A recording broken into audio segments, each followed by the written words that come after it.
I hate Gene Simmons. And listen, if it takes 2 seconds, start the trend. It'll start trending again. Gene Simmons needs to apologize to Bert Kreischer. Me and Charlie. What happened? Then you have to tell us what happened. Let it out. Let it fly. Just give us a cliff note. I was supposed to interview him when I was on the X show, making $5,000 a week. I was supposed to interview Eddie Bauer, motherfucker. I was supposed to interview Gene Simmons. I was a big Kiss fan growing up, massive Kiss fan. I born in 1972. Right. That shit, Kiss era. that shit hit. That was my first rock and roll album, the double Kiss Alive, where you opened up. I mean, come on. And so they know this, and they're like, "You're going to interview Gene Simmons," and I was like, "Oh, this is a dream come true." I'm so excited.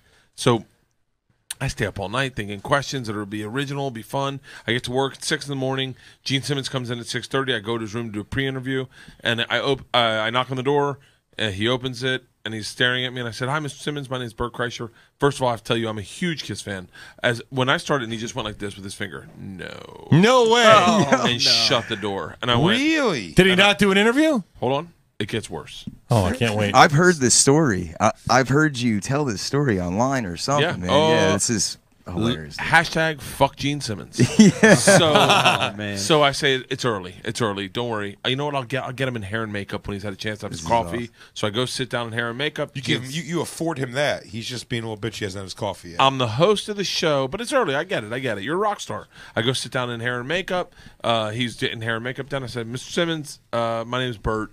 So I'll be doing the interview. I just want to run a pre-interview with you. These are things I'd like to go over." And he just goes, "Who is this guy? Can someone get him out of here?" Jesus, really? It's my TV show. These are my hair and makeup people. This is my and I'm stunned. So I go back to my room. Mark Cronin, who are you crying? No, but I'm fucked up about it. Mark Cronin comes back. He says, "Miss Gene doesn't want to do the interview with you. He doesn't like you." I said, "I haven't done anything. I haven't done a fucking thing, Cronin." I go, "This is bullshit." And he goes, I know. Daphne's going to run the interview. She was a co-host of mine. Daphne's going to run the interview. She doesn't know anything about Kiss. So if you could just stay out there, just kind of help guide her on the interview.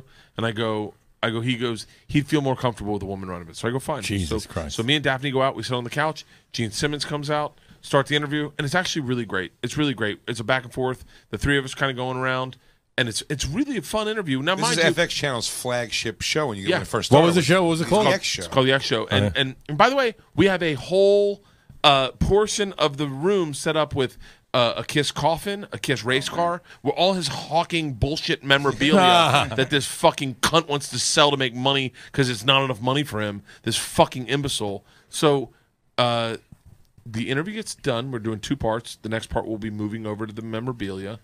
And and he says, "That was amazing. That was fantastic." To Daphne, she said, "Gene, I got to be honest with you.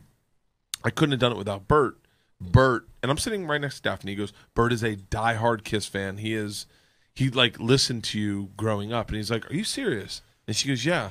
Like he dressed as you for Halloween." And he's like, "Really?" And I go, "Yeah, I did." And he goes, whoa. I'm speaking to her, not you." Oh man. And he goes, "Turn around." No.